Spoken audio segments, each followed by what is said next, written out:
Merci à Alain Berthoz pour l'invitation et au professeur Hublin également pour ces 2 journées très très intéressantes.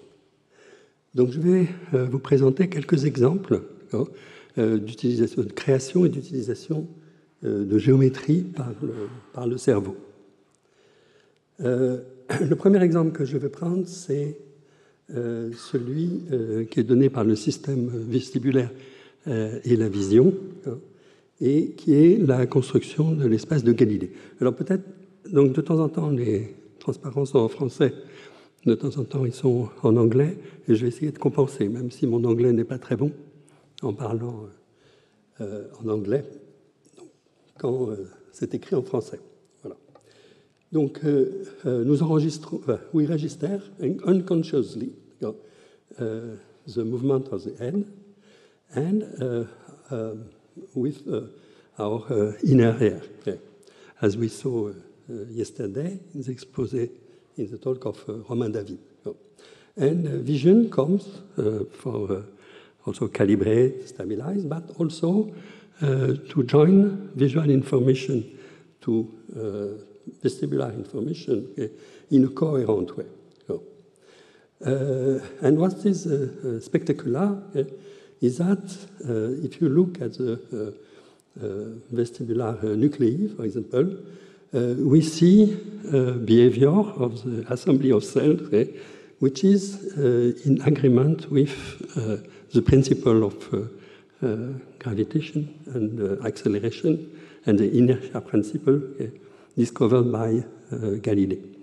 This invariant, which is non-trivial, I will show you in a moment how it's constructed, is further elaborated by the brain. For example, at the level of cerebellum, the information is able to separate the linear acceleration and inclination of the head from the inclination and from the gravitation. So you have a coherent, relativistic representation of the motion of the rigid body, which is the head. And this is precised in the last sentence here, integration with 2 orders of dynamics. That is starting with very small animals. This system, made by a semicircular canal and the otolith, functionates with 2 orders of dynamics. For example, you couple the angular velocity with linear acceleration. But you also use angular acceleration with the jerk. That is the 3rd order estimation of your linear movement. And this is a precise order to be relativistically coherent. Donc c'est Klein et Poincaré ont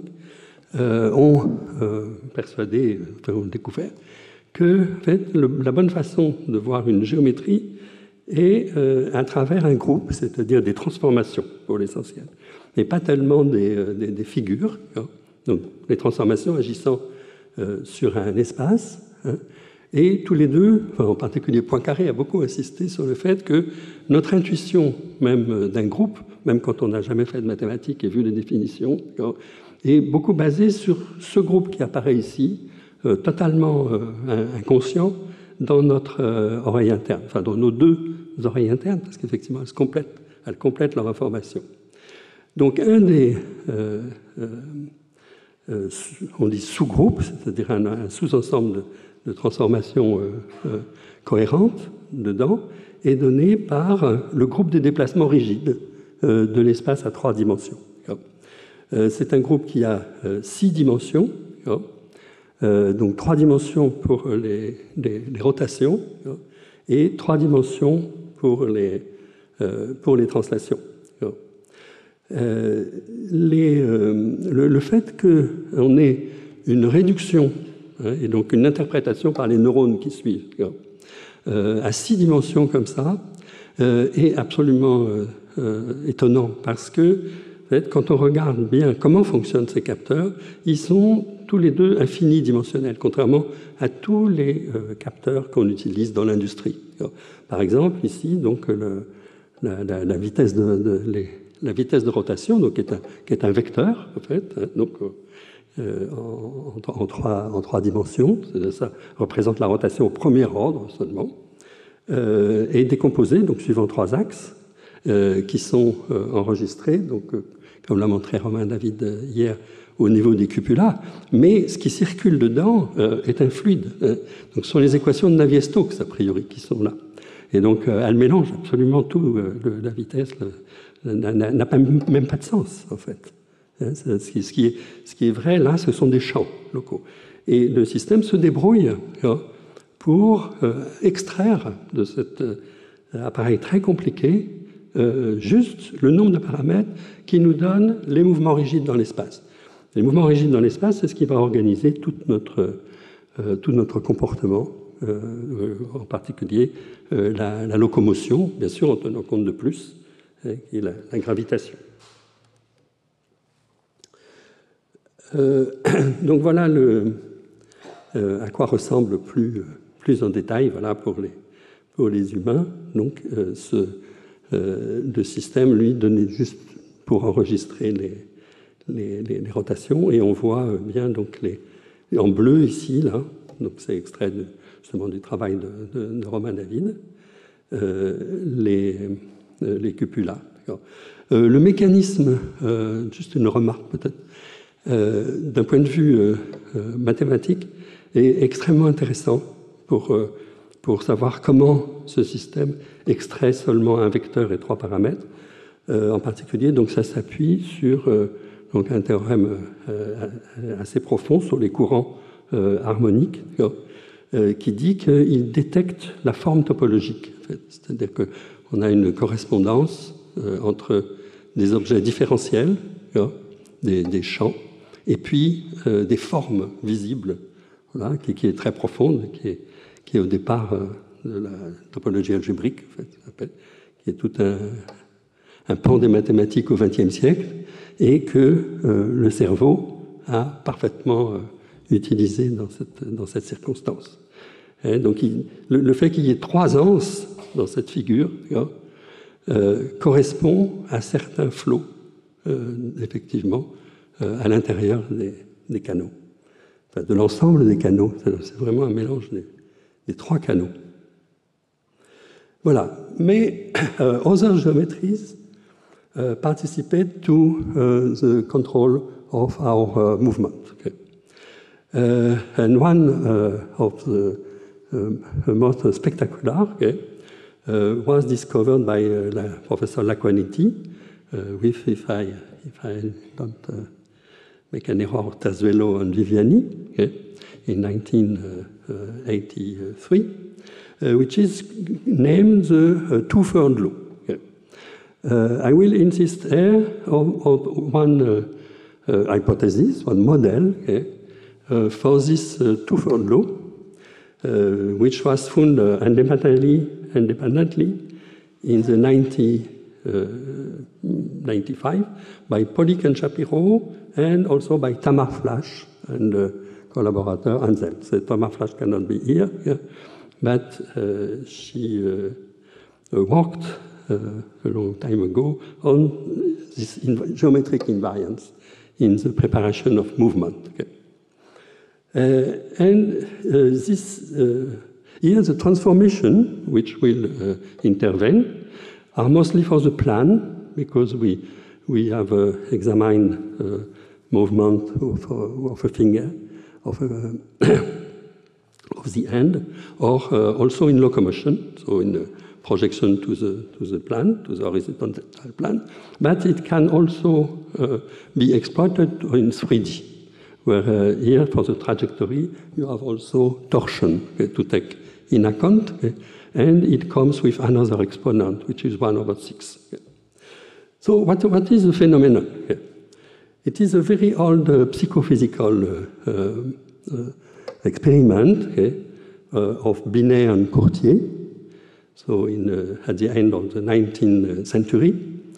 That's when you write, for example, you definitively cannot do that at the constant speed.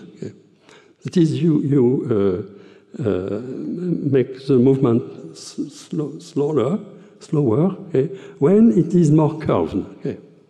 And even if you want, it's very difficult to do that. And the good quantification of that was found by the author, Laquaniti et al., and which says that, in fact, the linear acceleration is like the cubic root of the radius of curvature, so which make slowly, and it is well obeyed if you make scribbling, for example. And what observed this author, Paulick Shapiro and Tamar Flasch, is that, in fact, this can be deduced from geometry, which is also geometry of the plane on the space, so here there is no change, but which is very different from the Euclidean geometry. It includes the Euclidean transformation, but it includes much more. For example, you can flatten, you can stretch, and the only thing which is preserved in the sense is the plane, for example, or space, and parallel relations, the relation to be parallel. So why the brain? Here it's an indirect thing. In fact, the direct thing was obtained also by some author, like Tamar Flasch, because she made imagery experiment, and shows that some areas in the brain, for example, in the premotor areas, is sensible to this intervention of a larger geometry in the sense that you admit more transformation. So these transformations are not realizable in ordinary space. They don't preserve the rigid bodies. And one possible origin of that is visual, in a sense, because in vision, if you are not too near the object, in fact, when you transform, for example, a leaf of paper, you change the figure on it by an affine transformation. And this, for example, suppose you have to walk on a round, on a circle, and you have to use vision to come to walk, and you don't see a circle, you see an ellipse. And so your brain has to be able to play with this transformation of perception and to send this information to the movement system. And we have studied another law, and which is in sometimes finer than the two-thirds law, which says that, for example, for the ellipse which is down here, you use the two-thirds law when it is very curved, but in fact, when the ellipse is almost flat, so it is straight, you come back to the ordinary behavior along a line. It is proportional to the length. And this is a better model. If you use these two geometries. So this was the idea to look at what happened if you try to interpret the duration of movement along curves. So they are drawn here. You see, there is a trefoil, a Dunlop ellipse, and a figure 8. And you try to interpret them by either the Euclidean geometry, either full affine geometry, either this subgroup of the full affine, which is in fact the unique subgroup, And the interest of this group, it is because it is very computable, its action, okay, starting from jerk. And I saw before the movement, your own movement, okay, you register at this level of jerk. Okay. Not as good as done by birds, okay, but you also do that. And so what you see is a kind of interpretation, okay, of the geometry you are using, depending on the place where you are during here. It is the hand movement. Okay. So you interpret the movement through the contribution of 2 or 3 geometry. In fact, what is the advantage is that in the twofold law, you have no direct interpretation of the isochrony principle. Isochrony principle is the model of all kinds of invariance or group action.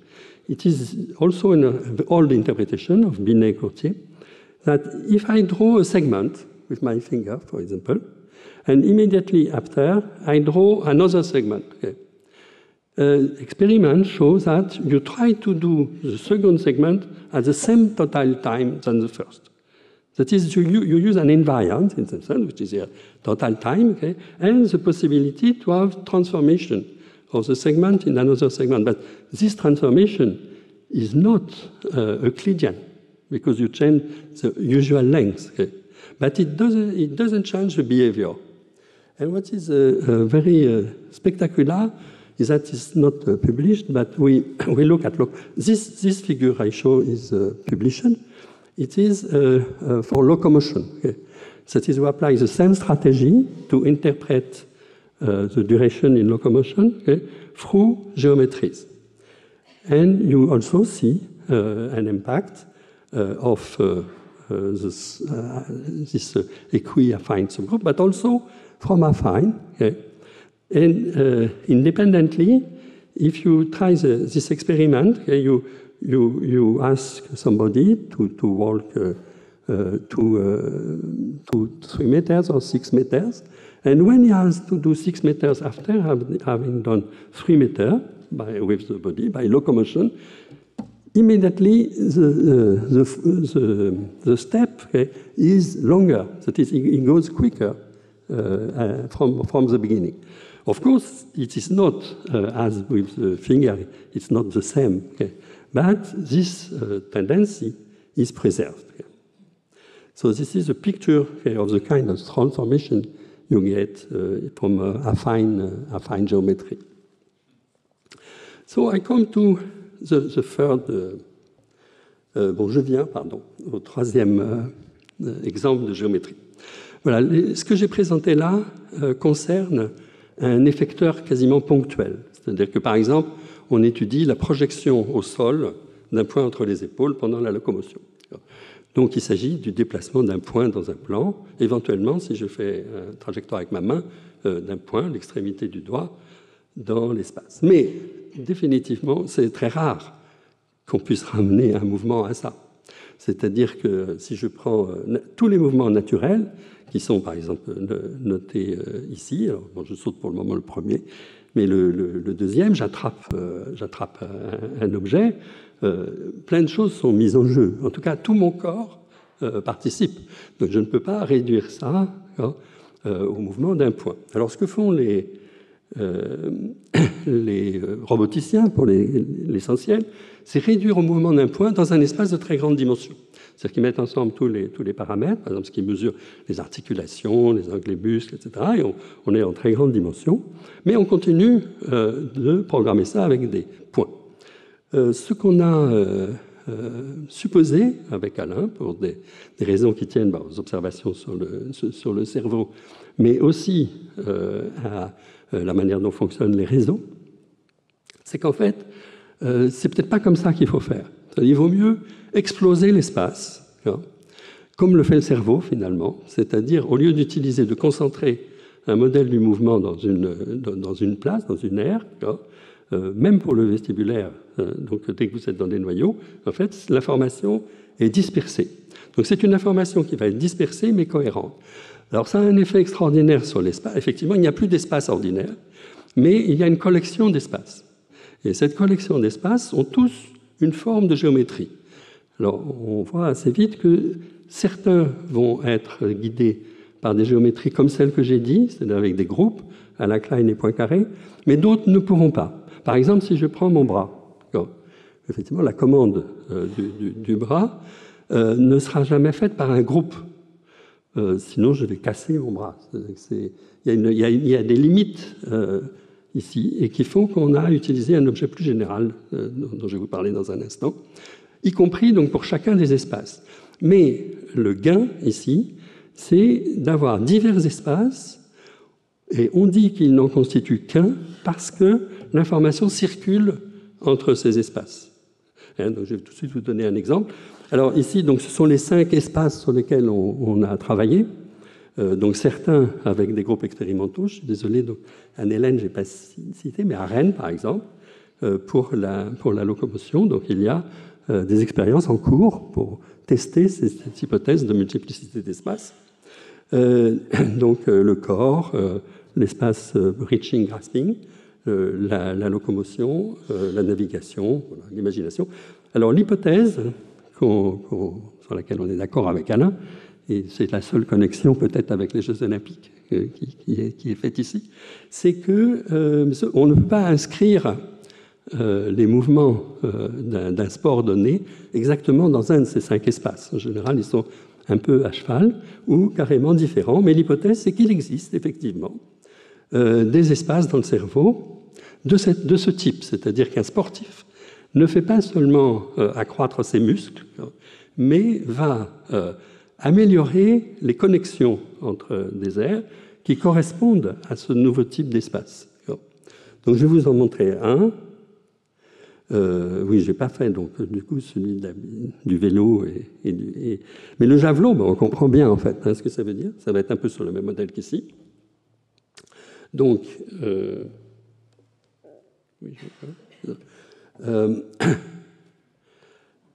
donc, avec Alain Berthoz, on a proposé donc de passer à ces nouveaux types d'espaces, donc qui portent un nom, qui ont été inventés en fait par un mathématicien qui s'appelle Grothendieck, dont on parle beaucoup maintenant en ce moment, et qui s'appelle, donc cet espace s'appelle un topos, et en fait les diverses géométries qu'on installe dessus, comme ça, portent un nom aussi, ça s'appelle stack ou champ. Voilà, alors ici, donc voilà l'exemple en fait, c'est celui-là, parce qu'il est déjà testé avec des réseaux artificiels aussi.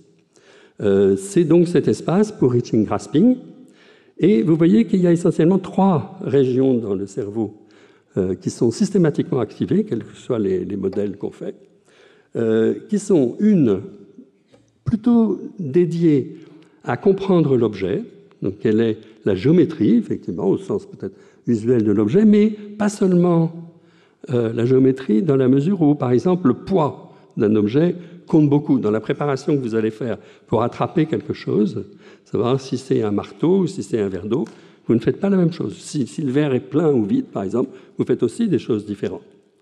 Il y a donc la F5, par exemple, ou des aires prémotrices qui sont dédiées à la géométrie de la main. La configuration de la main est fondamentale, en fait, dans ce type d'action.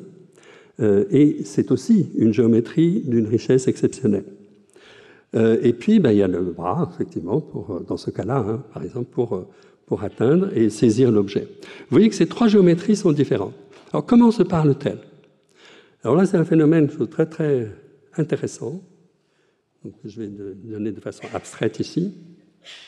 C'est qu'en fait, il y a un nouvel espace, qui est un nouveau site, en fait, virtuel, qui est créé dans le cerveau, qui peut être assez délocalisé et qui fait une sorte de copie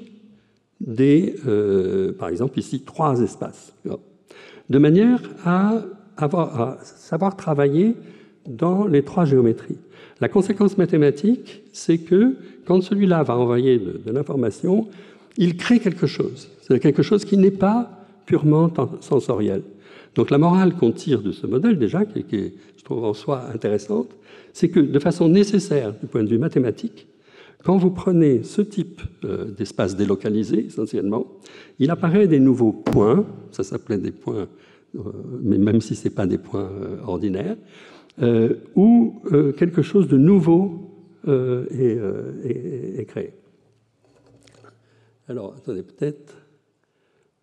bon, j'avais une dernière remarque. Combien il me reste de temps, là? C'est fini? D'accord.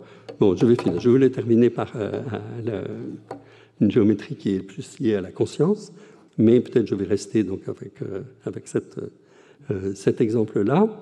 Et ici, donc, je vous montre ce qui remplace les groupes en général. Donc, par exemple, ici, ça concerne le réseau, effectivement, avec les différentes ailes, mais c'est ce type de géométrie qui va être quelquefois installé donc, dans les airs, et qui, au lieu d'être guidé par les groupes, est guidé par donc, quelque chose qui s'appelle une catégorie, hein, où vous avez effectivement des transformations, mais il y a comme s'il y avait plusieurs identités, c'est-à-dire plusieurs façons d'être immobile, qui correspondent justement aux airs qu'on voit. Donc peut-être je vais arrêter là.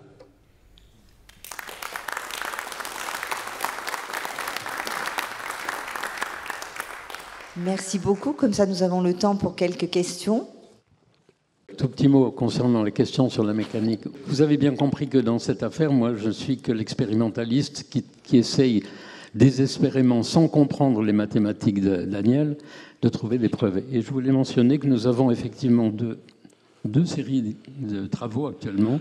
L'une avec professeur Anne-Hélène Olivier et Julien Pétré qui sont assis là, qui vont parler tout à l'heure, pour essayer de montrer avec Daniel expérimentalement dans des tâches de locomotion, dans des grands espaces qui sont faits à Rennes, chez eux.